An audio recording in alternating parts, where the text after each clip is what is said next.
Late evening. Deserted street. It was a warm summer evening in the city, with the air thick with a palpable silence, only occasionally interrupted by the soft hum of distant traffic. The streets were mostly empty, cast in the dim, flickering glow of street lamps. Nia Carter, a striking young black woman, walked with purpose and calm, her gaze focused on the familiar path leading to her neighborhood. She had been at a community event, advocating for the underprivileged youth in her area, and was enjoying the quiet solitude as she reflected on the evening's achievements. Nia was known within her community, not just for her undeniable beauty, but for her prowess as a martial artist and her undying commitment to justice. She was a former national champion, a role model to young girls, and a fierce advocate for equality. Her strength went far beyond the physical, but it was a strength that many failed to see or respect at first glance. Tonight, she wore her usual confidence and pride like armor, moving with a poise that only someone truly secure in their own power could possess. The officer's gaze, as she rounded the corner, Officer Thomas Blake, patrolling alone in his squad car, noticed her. Blake had a reputation on the force, not an official one, of course. But his colleagues knew him as the officer who often pushed boundaries when dealing with people of color. He liked to assert his authority, as he called it, which often translated to harassment veiled under the pretense of routine checks.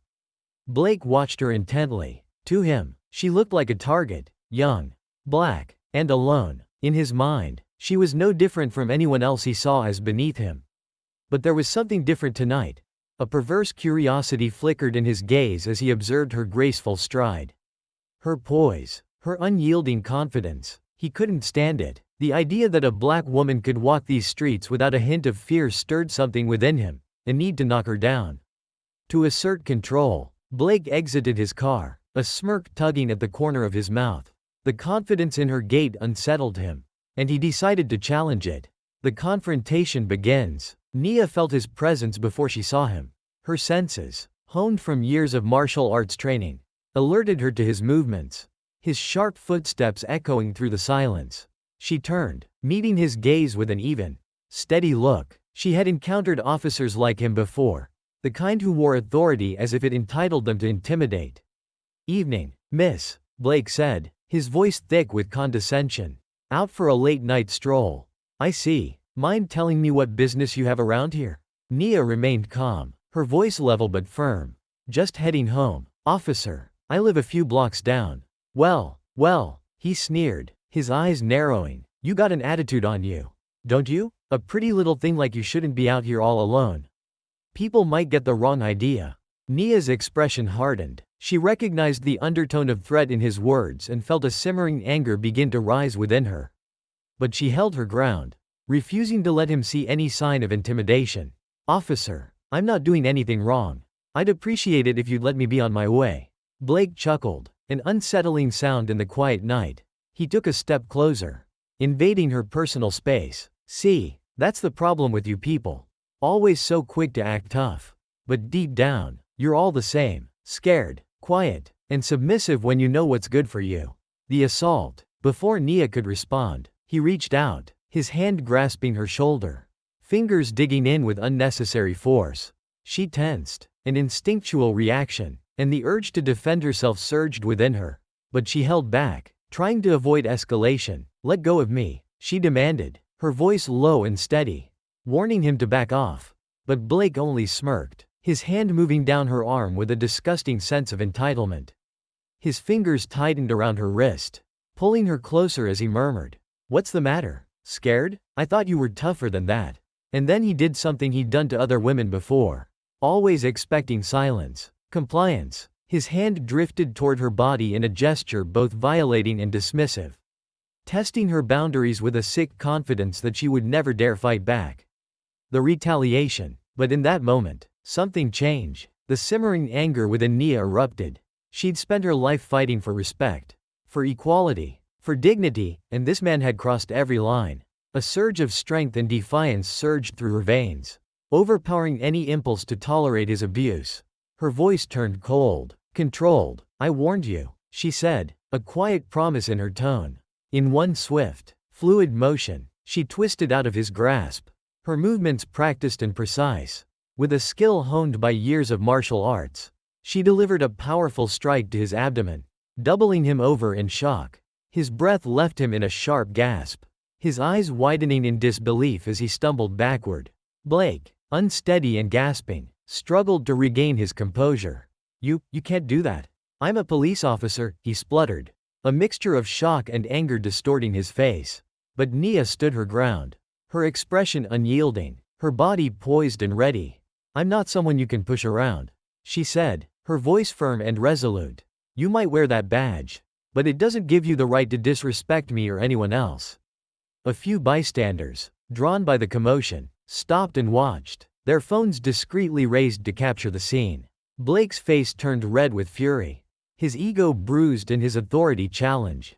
But he was at a loss. The confidence he wore as his own armor was shattered by this unexpected turn.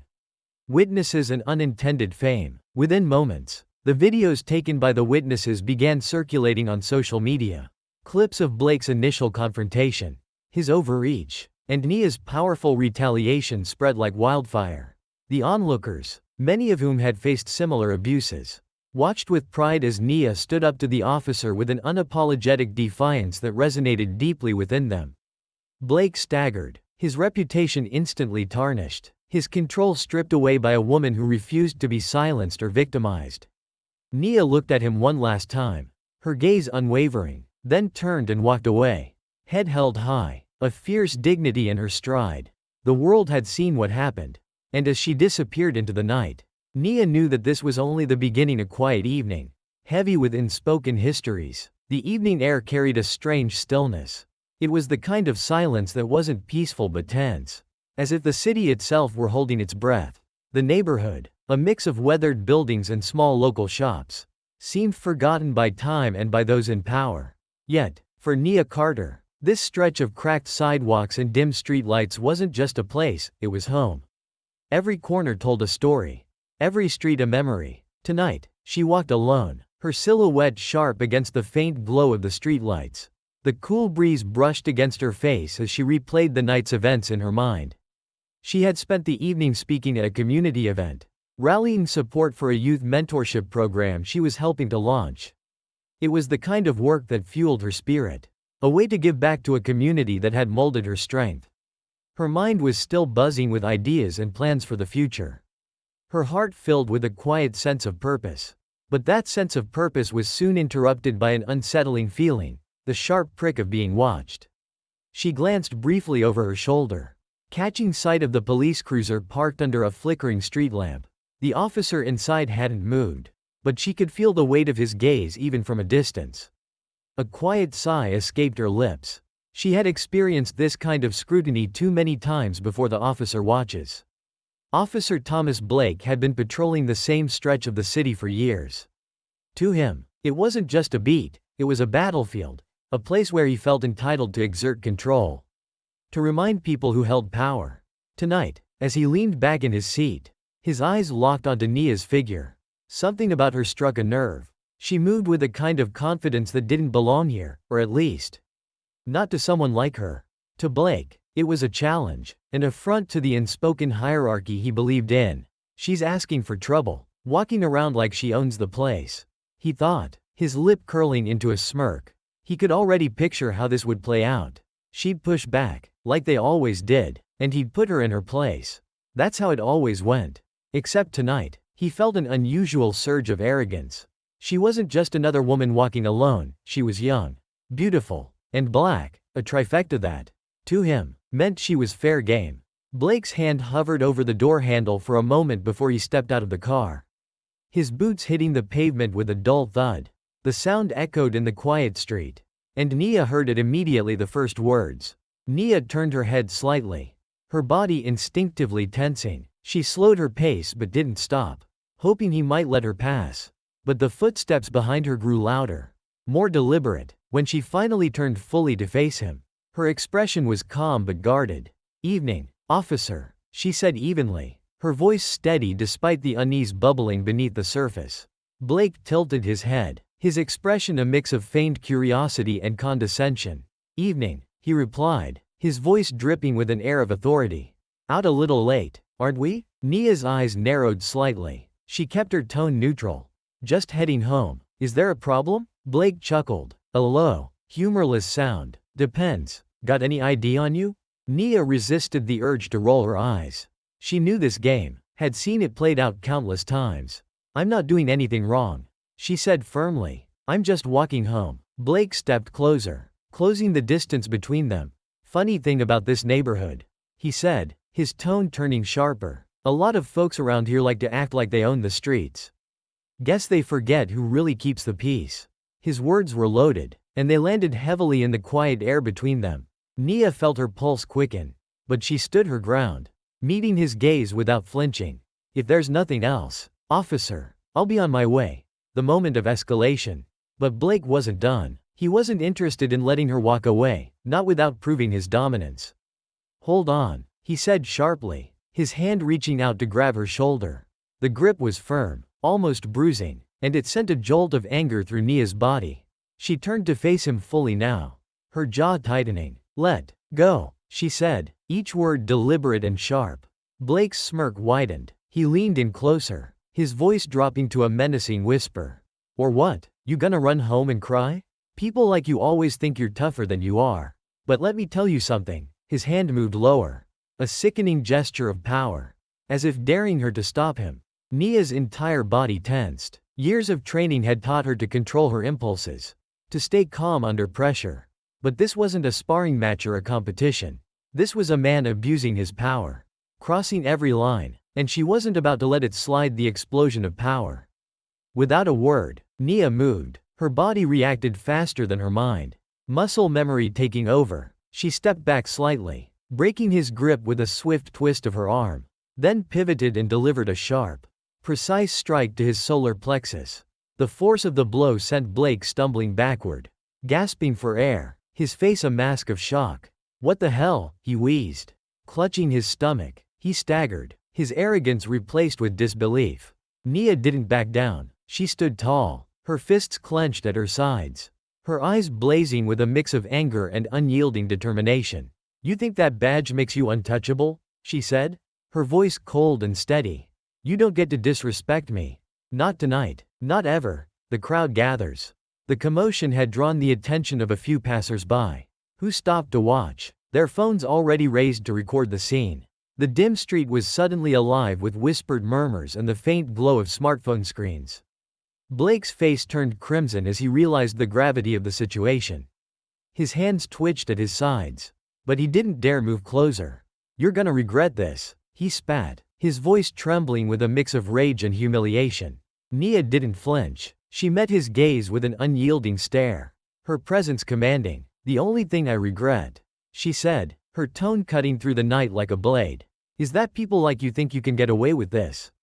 As the weight of his actions, and the dozens of eyes now witnessing them, sank in, Blake took a stumbling step backward, retreating toward his car. The bystanders began to cheer softly, their voices filled with a mix of pride and awe. For many of them, this was a moment they had longed for, someone standing up, refusing to be silenced, fighting back against the abuse of power. Nia walks away. Without another word, Nia turned and walked away, her heart pounding in her chest. The weight of what had just happened settled over her, but she didn't let it slow her stride. She could hear the buzz of conversations behind her, the whispers of her strength spreading like wildfire. For the first time in a long time, she felt a sense of triumph, not just for herself, but for everyone who had ever been in her shoes. And though she knew the fight wasn't over, she felt ready for whatever came next. Because tonight, she hadn't just walked home, she had stood her ground. And the world had watched. The viral video began as a spark but quickly turned into an inferno. Within hours of the encounter, footage of Officer Blake's harassment and Nia's fearless retaliation spread across social media like wildfire. The grainy but clear video showed Blake grabbing her, his smug confidence unmistakable, followed by the fluid precision with which Nia defended herself. The image of her standing tall, her voice resonating with power, became a rallying cry. But with the spotlight came chaos, both for Nia and for the world watching her. The morning after, Nia woke to a phone buzzing incessantly on her nightstand. She groggily reached for it, only to find her notifications flooded, messages from friends, family, and strangers alike. Headlines blared across her screen. Martial artist fights back against police harassment. Officer Blake faces backlash after viral video. Courage or recklessness? Woman stands her ground against police abuse. Her stomach churned as she scrolled through the posts and comments. Many hailed her as a hero. Someone who had done what so many wished they could. But there were also detractors, questioning her actions, accusing her of escalating the situation. And worse, vilifying her for daring to stand up to a police officer. Her phone rang, breaking the stream of comments. It was her best friend, Carmen, whose voice was already filled with worry when Nia answered. Girl, do you know what's happening? You're all over the internet. The videos everywhere. And people are talking about protests. Your name's trending. Nia pressed a hand to her forehead. I didn't ask for this. She muttered. I just wanted to go home. Now, it's a circus. Carmen's tone softened. Listen, you didn't ask for this. But maybe it's a good thing. You showed people that they don't have to take this kind of abuse. But you need to be ready, because they're not going to make it easy for you. Blake's fallout. Across town, Officer Blake was having a very different morning. His phone buzzed relentlessly as well. But the messages he received were far less supportive. Calls from his superiors were laced with tension, demanding explanations. What the hell were you thinking? Barked Captain Ramirez, slamming a hand on his desk as Blake sat before him, pale and sullen. We've got the mayor's office breathing down our necks. The department's reputation in the toilet. And you, what? You thought no one would notice? It was nothing, Blake mumbled, though his voice betrayed his panic. She overreacted. I was just doing my job. Your job doesn't include groping women or abusing your authority. Ramirez snapped. There's video evidence. For God's sake, the union can only do so much for you. Blake clenched his fists. The smug arrogance he'd displayed the night before had vanished, replaced by a simmering resentment, not just toward Nia, but toward everyone who had dared to challenge him. I'm not going down for this, he growled under his breath. She's not some saint. But as he stormed out of the captain's office, he knew the court of public opinion had already begun its trial. The legal storm. By midday, Nia received a call from an unfamiliar number. The voice on the other end introduced himself as Malcolm Hayes, a seasoned civil rights attorney. Nia Carter? He asked, his tone professional but kind. I've seen the video. What happened to you was an abuse of power. Plain and simple. I'd like to represent you. If you'll let me. Nia hesitated. I don't know. This is already getting out of hand. I just wanted to defend myself. Not become the face of something bigger. Unfortunately, you don't have that choice anymore. Malcolm said gently. The moment that video went viral, you became a symbol. The question is, what do you want to do with that? His words lingered long after they hung up. By the time she agreed to meet with him, the decision felt less like a choice and more like an inevitability. The court of public opinion. The days that followed were a whirlwind. News crews camped outside Nia's apartment. Journalists called non-stop. Protesters gathered in support, holding signs that read, "Justice for Nia," and "End police abuse." But the backlash was equally fierce.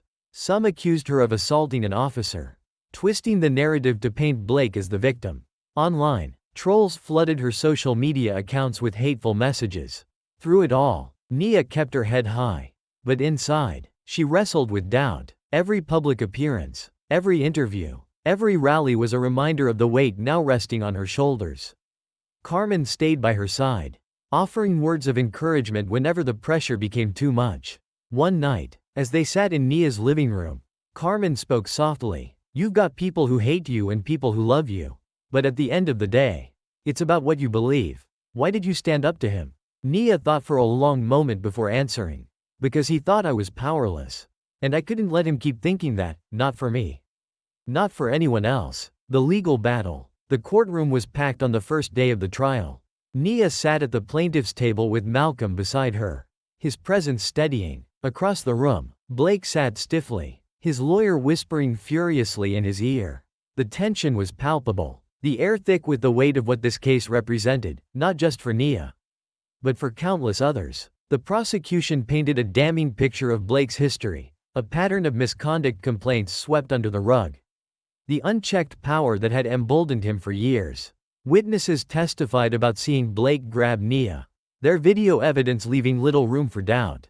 But the defense fought back hard, trying to discredit Nia at every turn. They brought up her martial arts training, suggesting she had been looking for a fight. They insinuated that her actions had been premeditated, a bid for attention. Each accusation felt like a blow. But Nia refused to crumble.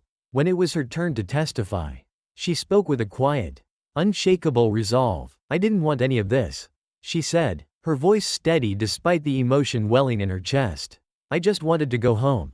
But he wouldn't let me. He thought he could intimidate me, humiliate me, because of who I am. And I couldn't let that happen, not to me. Not to anyone else." Her words reverberated through the courtroom, leaving an undeniable impact. The movement grows. Outside the courthouse, the protests swelled. People from all walks of life gathered to support Nia, their chants echoing through the city. The case had become more than just a legal battle, it was a reckoning. And as the days wore on, it became clear that Nia's fight wasn't just for herself, but for a system that had long needed change: the internet frenzy.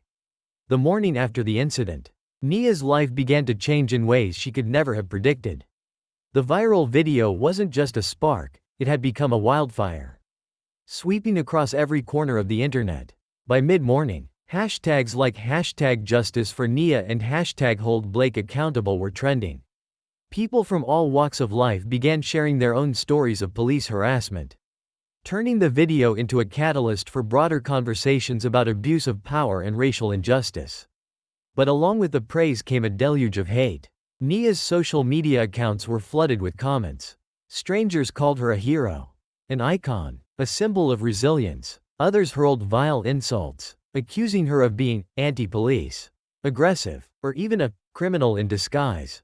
Each time she opened her phone, it felt like stepping into a battlefield. Nia tried to ignore it, but the weight of being thrust into the public eye gnawed at her.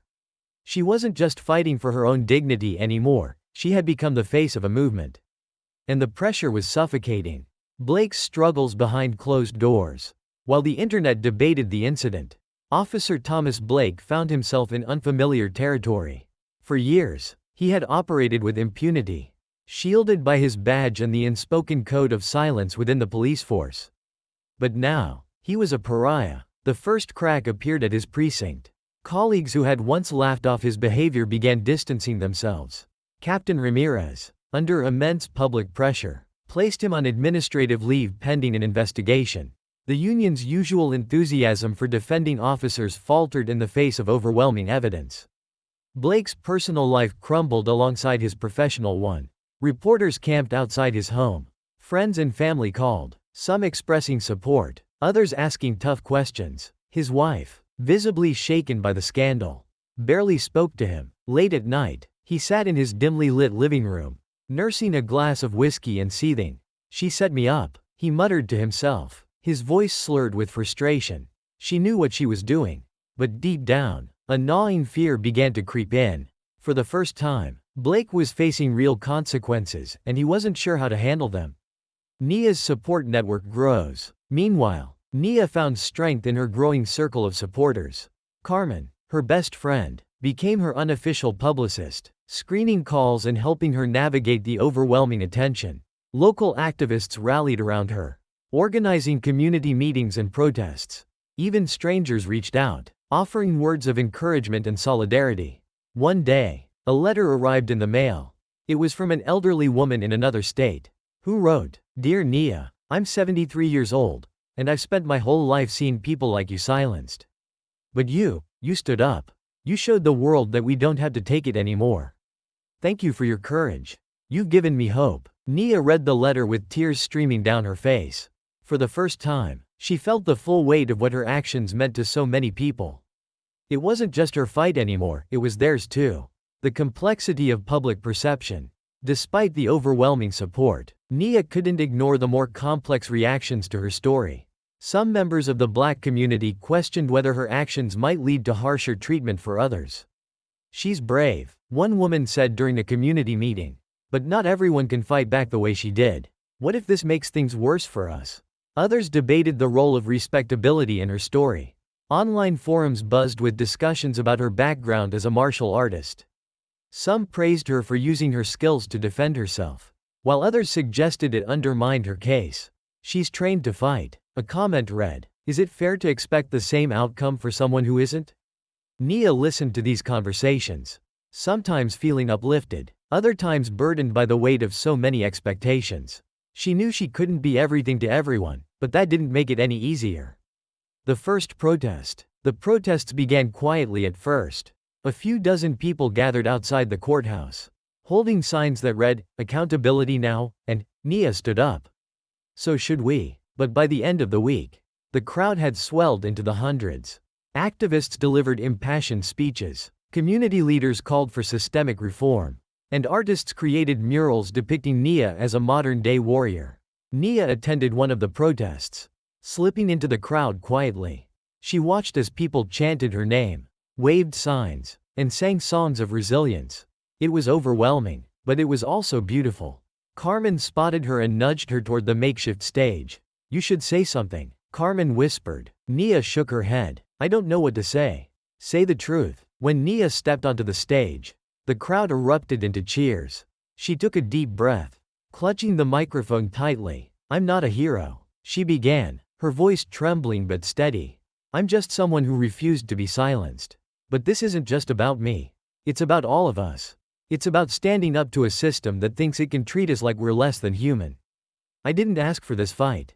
But now that I'm here, I won't back down." The crowd roared, and for the first time, Nia felt the power of her own voice. Blake's legal defense. Blake's defense team wasted no time constructing their narrative. They painted Nia as an aggressor, highlighting her martial arts background to suggest she had been waiting for an opportunity to provoke a confrontation. They brought forward character witnesses who described Blake as a dedicated officer with a strong sense of duty. The defense also seized on the virality of the video, claiming it had unfairly prejudiced the public against Blake. "My client has already been tried in the court of public opinion," his lawyer argued. "This isn't justice, it's a witch hunt." But Malcolm Hayes, Nia's attorney, was prepared. During a press conference, he dismantled the defense's arguments with calm precision. "Let's be clear," Malcolm said, addressing the room full of reporters. "This isn't about martial arts or social media. This is about power. Who has it? Who abuses it? And who is brave enough to fight back?" Officer Blake thought he could get away with harassing Nia because he's done it before. The difference is, this time, the world was watching. Nia's testimony. The courtroom was silent as Nia took the stand. She spoke clearly, her voice unwavering despite the knot in her stomach. "I didn't want to fight," she said. "I wanted to go home. But when he grabbed me, I knew I had to do something. Not just for me, but for every person who's ever felt powerless in front of someone who thinks they're untouchable." Blake's lawyer cross-examined her, trying to poke holes in her story. "Isn't it true," he asked, "that you've been trained to fight? That you knew exactly how to provoke a reaction from Officer Blake?" Nia met his gaze without flinching. "I'm trained to defend myself," she said, "and that's exactly what I did." The tipping point. As the trial continued, public pressure mounted. Leaked documents revealed Blake's history of complaints, painting a damning picture of a man who had operated without accountability for years. The revelations only fueled the protests, turning them into a nationwide movement. Nia found herself at the center of it all, both a symbol of hope and a target for criticism. But through it all, she remained steadfast, her resolve growing stronger with each passing day. The complexity of betrayal and isolation for Blake. Inside the police precinct, Blake's world was unraveling faster than he could comprehend. His confidence, once bolstered by the silent support and camaraderie of his peers, began to erode as whispers filled the hallways. Officers who had once laughed off his indiscretions now avoided eye contact. Conversations died when he entered the room, and some even regarded him with a thinly veiled contempt. The sense of fraternity he had relied upon was slipping away, replaced by a palpable coldness. Back at home, his family life was unraveling as well. Blake's wife was devastated, embarrassed to be tied to the man plastered across the news and social media. She found herself questioning everything she knew about him, their marriage, and his character. One evening, after watching yet another damning news report, she turned to him, tears streaming down her face. "Thomas, is this who you are?" she whispered, her voice shaking. "I can't even recognize you anymore." Blake's response was silence, his shoulders heavy under the weight of a reality he couldn't escape. For the first time, He felt the sting of isolation and the bitter taste of accountability looming over him. The ripple effect of the movement. Meanwhile, the energy surrounding Nia's story had transcended social media and small protests, becoming a movement with a life of its own. Activist groups, both local and national, organized rallies in her honor, and high-profile figures began speaking out in support. Organizations like the NAACP and prominent civil rights groups issued statements denouncing Blake's behavior, demanding sweeping reforms to combat abuses of power in the police force. Nia's image was everywhere, often accompanied by slogans like, "We stand with Nia," or "Power and Resilience." Street murals depicting her as a symbol of defiance popped up in cities across the country, her face immortalized alongside those of other activists who had bravely confronted oppression. But with fame came greater scrutiny. Critics dissected her every move, questioning her motives, her past, and even her character. In heated debates on news channels, some accused her of manufacturing the incident for attention, while others argued that her actions had brought a necessary spotlight on police abuse. Through it all, Nia struggled with the weight of becoming a public figure, a role she hadn't chosen but now couldn't escape. Personal moments and inner struggles. Late at night, Nia often found herself staring out her apartment window, looking at the city lights and reflecting on how drastically her life had changed. She felt torn between pride for standing up and an overwhelming anxiety about the responsibilities that now rested on her shoulders. One evening, Carmen found her sitting on the couch, eyes distant, shoulders heavy with exhaustion. "You doing okay?" Carmen asked, sitting down beside her. Nia sighed, looking down at her hands.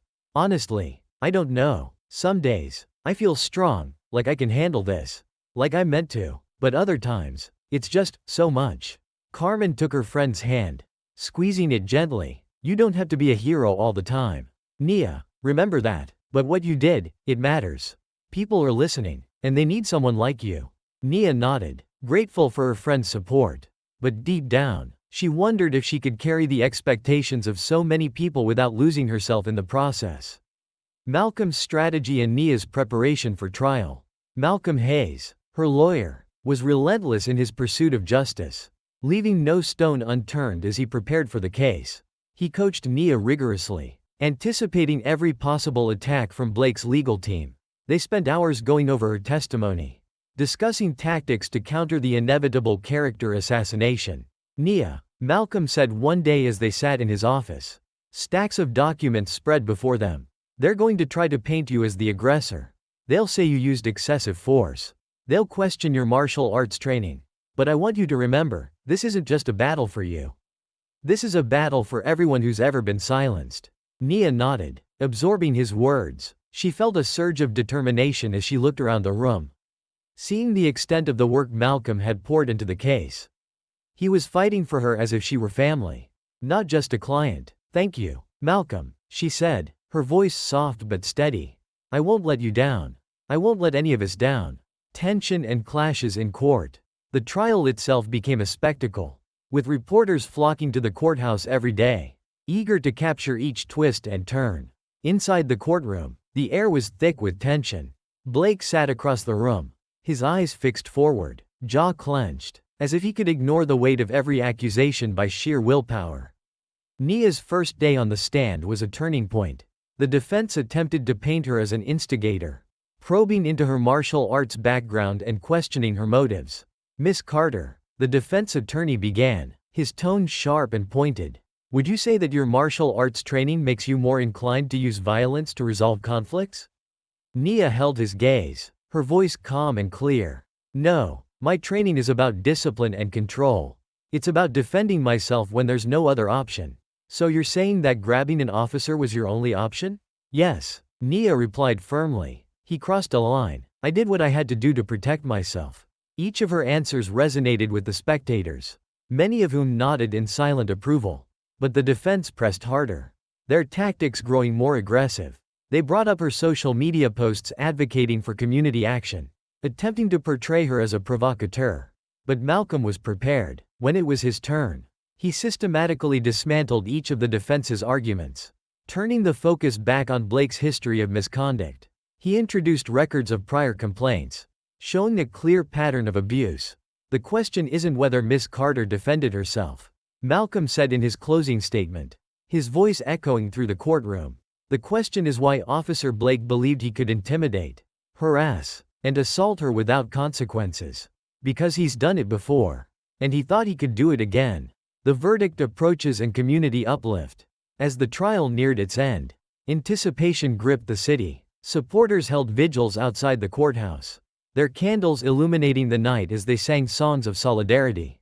A palpable energy filled the air, a mixture of hope, fear, and determination. On the final day, Malcolm and Nia walked out of the courthouse together, surrounded by a crowd of supporters. People reached out to touch her, to offer words of encouragement.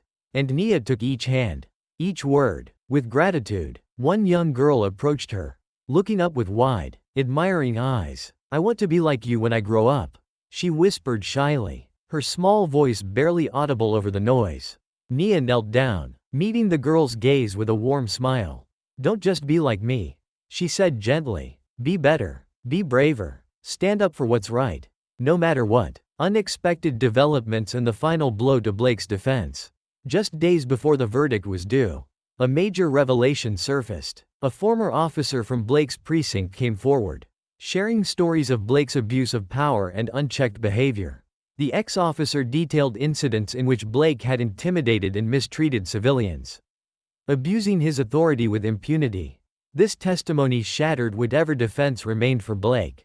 Public opinion shifted decisively in Nia's favor, with even some of Blake's former supporters condemning him. By the time the final arguments were made, it was clear where the tide had turned. The verdict and a moment of triumph. On the day of the verdict, the courtroom was packed to capacity. Nia sat with Malcolm, her heart pounding as the jury foreman stood to read the decision. The room held its breath. "We, the jury, find Officer Thomas Blake guilty." The words washed over Nia like a wave, relief and vindication flooding her senses. She looked at Malcolm, who gave her a reassuring nod, a quiet pride in his eyes.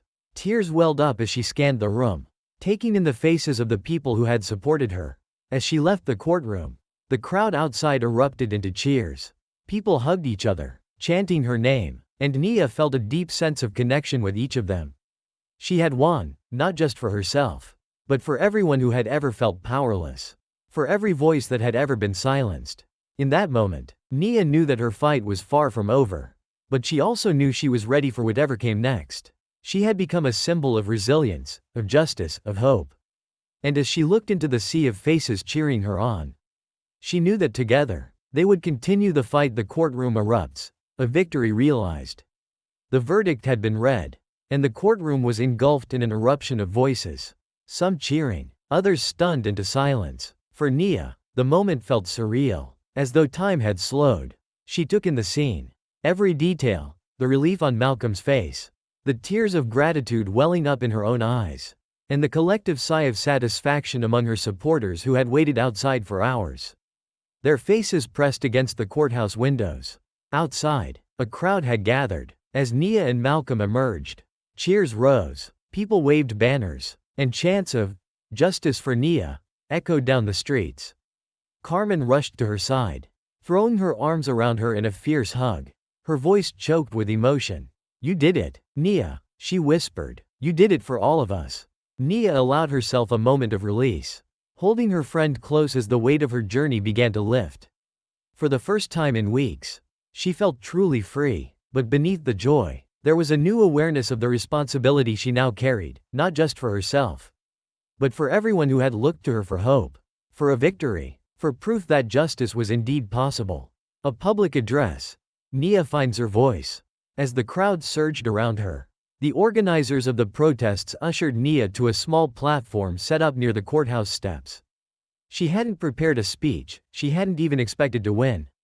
But as she looked out over the sea of faces, young and old, families, students, activists, all united by her struggle, she felt words rising within her.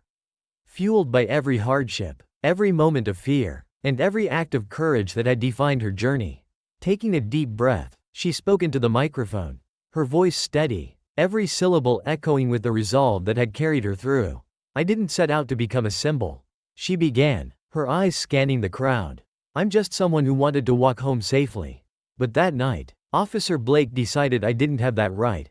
He decided that his power was more important than my dignity, my safety, my humanity, and he thought that he could get away with it. The crowd was silent, hanging on her every word. But together, we showed him he was wrong. We showed him, and everyone like him, that we won't stay silent. That our voices matter. That our lives matter. Applause broke out, but Nia raised her hand to quiet it. She wasn't done. This isn't just about one person. This is about all of us. About a system that needs to change. Because no one should ever feel afraid to stand up for themselves. No matter who they are or what they look like. And as long as people like Officer Blake think they can abuse their power. Our work isn't done. This victory is just the beginning. As she stepped down, the crowd roared, their voices merging into a unified declaration of resilience. Nia felt the energy wash over her. And in that moment, she understood that she had stepped into something larger than herself, a movement. A community. A legacy. Life after the trial. Adjusting to a new normal. With the trial over, Nia returned to her life. But things would never be quite the same. She was invited to speak at rallies, to meet with local leaders, and even to join activist panels discussing police reform. Invitations to speak poured in from across the country, from community centers to universities. Some saw her as a voice of a generation, others saw her as a hero. A fighter who had done what many only dreamed of doing. But for Nia, life outside the spotlight was more challenging. Fame brought both support and scrutiny. In the weeks following the trial, her story continued to make headlines, sparking debates and discussions that spilled into every corner of the media. Some praised her bravery, while others argued that she had been too aggressive or provocative, reigniting discussions of whether her actions could lead to more confrontations with police. Carmen was a constant presence, helping her manage the chaos. But even she noticed how exhausted Nia had become. One night, after yet another interview, Carmen pulled Nia aside, her expression serious. "Nia, you need to take a break. You've been going non-stop, and you can't pour from an empty cup." Nia nodded, realizing how deeply tired she was. The battle had taken its toll. But she couldn't shake the feeling that her work was unfinished. Giving back. Nia starts a self-defense initiative. As she reflected on the journey that had led her here, Nia began to understand that her story held a power beyond just her own experiences. She wanted to use her platform to empower others, especially young women and those who had felt powerless in the face of authority. Inspired by her own struggles and by the messages of support she had received, Nia launched a community initiative, a self-defense program dedicated to teaching young people, especially women, how to defend themselves. The classes quickly gained popularity, drawing in women from all walks of life. Many of them were survivors of harassment or abuse. And in Nia, they saw a mentor and a friend. She poured her heart into these sessions, teaching not only physical techniques but also the mental strength required to stand one's ground. During one session, a young woman named Mia approached her after class, her voice barely above a whisper. "Nia, I saw your story. I've been through something similar. I always thought I had to stay quiet, to just let it go. But because of you, I finally feel strong enough to fight back." Nia hugged her tightly, feeling the impact of her journey resonate in ways she had never expected. Each person she helped, each life she touched, felt like a small but significant victory. Proof that her fight had not been in vain. Legacy and policy change. The bigger picture emerges. The momentum from Nia's case extended beyond her community. Legislators and activists took up her story, using it to push for meaningful policy changes. Over the next year, reforms were introduced to improve police accountability and transparency, including a requirement for officers to wear body cameras and a stricter code of conduct. News outlets tracked the progress of these reforms, often citing Nia's case as the catalyst. Some lawmakers invited her to speak at hearings, where she gave emotional testimonies about the importance of ensuring that others wouldn't suffer as she had. In one particularly moving moment, a prominent congresswoman who had followed Nia's case approached her after a hearing. "Nia, I want you to know that your courage has done more than just inspire people, it's going to change lives," she said, her voice filled with admiration. "Because of you, we're one step closer to a safer, fairer world." Nia felt the weight of those words, realizing that her journey was no longer just about her own pain. but about creating a future where people like her wouldn't have to suffer in silence. Reflection and resolution. Months passed, and as the whirlwind finally began to settle, Nia found moments to reflect on everything she had been through. She visited the site where the encounter with Blake had taken place. Standing alone in the quiet street, it felt surreal to return to the spot where her life had changed forever. A place that now held a different meaning. The fear and anger she had felt that night had transformed into something else: strength, resilience, purpose. She no longer saw herself as a victim or even as a hero. She was simply Nia, a woman who had chosen to fight back, not only for herself but for everyone who had ever felt powerless. As she walked home that night, she felt a sense of peace that had been missing for so long. She knew her journey was far from over, but for the first time, she felt ready for whatever lay ahead. Her story had become a legacy, a testament to the power of courage, community, and the unbreakable spirit that had carried her through. An unbreakable bond with the community. In the months following the trial, Nia's bond with her community grew even stronger. She attended gatherings, spoke at schools, and was greeted warmly wherever she went. People shared their own stories with her, finding solace in her presence. She realized that her story was woven into the fabric of her community, a reminder of what they could achieve when they stood together. At one community event, a little girl ran up to Nia and handed her a homemade drawing, a simple picture of Nia standing tall, surrounded by stars. Below it, in wobbly handwriting, were the words, "Thank you, Nia." Nia felt a tear slip down her cheek as she looked at the drawing. She knelt down, hugging the girl and whispering, "You're welcome, sweetheart. And remember, you're strong, too." The end of a chapter. The start of a legacy. As time went on, Nia's story became part of her community's legacy. People spoke of her courage, of the victory they had all shared, and of the changes that had come because of her fight. She continued her work quietly, staying involved but letting her actions speak louder than words. Years later, people would still tell her story, passing it down as a reminder that change was possible, that courage could triumph over fear, and that sometimes, one person's strength could ignite an entire movement. For Nia, this was enough. She had found peace, purpose, and an unbreakable bond with the people she had fought for. Her life had become more than just the weight of victory and the quiet aftermath.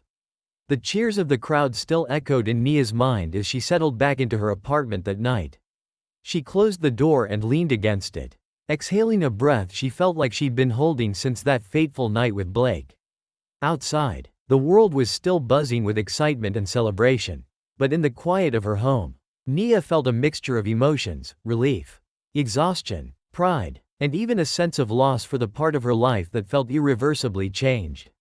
As she moved through the quiet of her apartment, she reflected on the whirlwind journey that had led her here. From a simple desire to walk home safely to becoming a symbol of resistance and justice, she hadn't asked for any of it. But she had accepted the challenge. And now, with victory in hand, she had to find her way forward. She understood now that her fight was just one moment in a long struggle that others would carry forward. Still, her contribution felt meaningful, a small but powerful step in the direction of a more just world. An unexpected reunion. A few days after the trial, Nia received a call from someone she hadn't expected: Detective Claire Jennings, a veteran officer who had been among those quietly supportive during the trial. Jennings had admired Nia's courage from the start but, bound by her role, had been unable to publicly support her. She reached out now, asking if they could meet for coffee. When they sat down in a quiet cafe, Nia was surprised at the softness in Jennings' demeanor. "I wanted to tell you in person how much I respect what you did," Jennings began, stirring her coffee absent-mindedly. "You stood up in a way that, well, that most people don't, even when they should." Nia felt a warmth settle over her. "Thank you. Coming from you, that means a lot. I know it's not easy to speak out from the inside." Jennings nodded, her expression turning serious. "You've given me the courage to start pushing for change within the department. We need more people willing to confront the problems instead of ignoring them. It's not easy, but your fight reminded me why I got into this job in the first place." They talked for hours, finding a shared vision for reform and accountability. By the end of their conversation, Nia felt something she hadn't expected: hope. Not just for herself, but for those within the system who wanted to make things right. Jennings promised to keep her updated on her progress, planting a seed of possibility that Nia clung to in the days that followed. Community recognition and a deeper bond. A week after the trial, the community gathered to honor Nia. The event took place in a local park, where banners and posters with her image adorned the trees and benches. Children wore shirts with her name. Adults held candles, and the elders looked on proudly, their faces filled with gratitude and admiration. For many, Nia had become a beacon of resilience, a reminder that strength and integrity could still triumph over abuse and corruption. As Nia walked into the crowd, an elderly man approached her, his steps slow but his gaze unwavering. "Thank you, young lady," he said, his voice trembling. "In you, I see the bravery of those who came before us. You've given us all a reason to believe again." Nia took his hand, feeling the weight of his words settle over her like a warm blanket. She knew her actions had honored the struggles of generations past, and she felt a renewed commitment to carry on their legacy. After the gathering, Carmen pulled her aside. "Do you see, Nia? This isn't just about what happened that night. You've given this community a reason to stand up. They look to you as a leader." Nia felt a mix of pride and humility.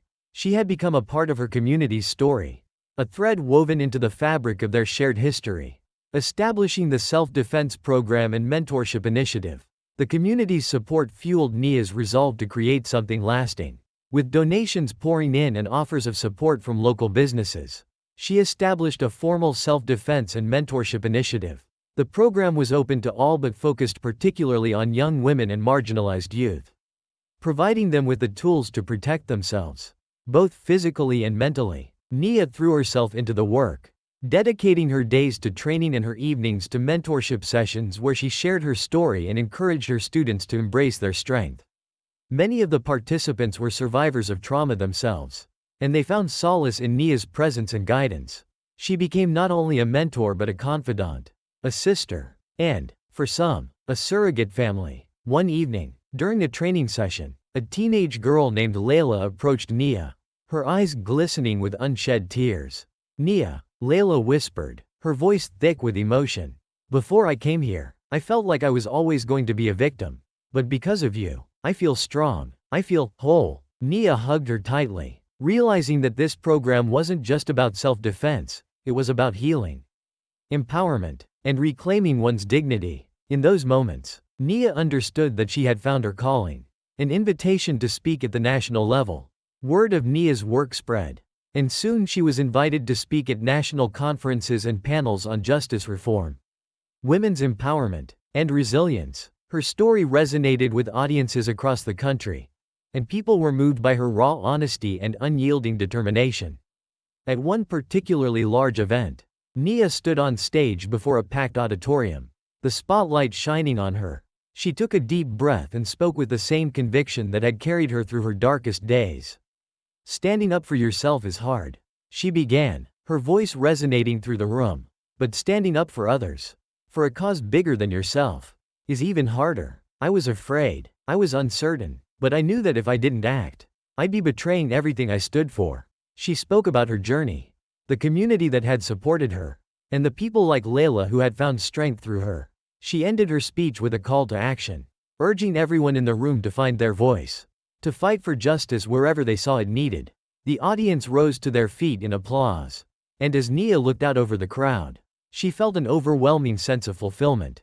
She had turned her pain into power, her struggle into strength. She had become a voice for the voiceless, a symbol of courage, and a testament to the transformative power of resilience. Reflecting on her journey, a quiet moment of closure. Months passed, and life began to settle into a new normal. One evening, Nia decided to return to the street where the incident with Blake had taken place. It was quiet, the streetlights casting a soft glow over the empty sidewalks. She stood in the spot where her life had changed, feeling the memories wash over her. As she stood there, she felt a strange sense of peace. The fear and anger that had once consumed her had faded, replaced by a deep-seated confidence and a sense of purpose. She knew that she had not only reclaimed her power but had also helped others do the same. A gentle breeze brushed her cheek, and she closed her eyes, allowing herself a moment of reflection. She thought about her journey, the pain and the triumph, the battles she had fought and the victories she had won. She had become something more than she'd ever imagined, not just a fighter, but a healer, a leader, a symbol of hope. The final chapter. Building a lasting legacy. With her self-defense program thriving, Nia turned her attention to a larger vision.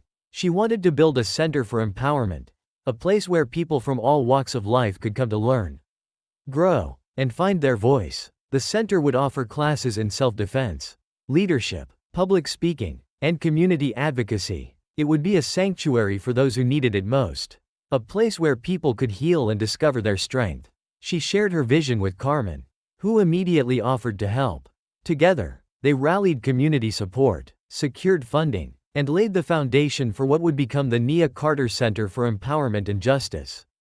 On the day the center opened, people from all over the community gathered to celebrate.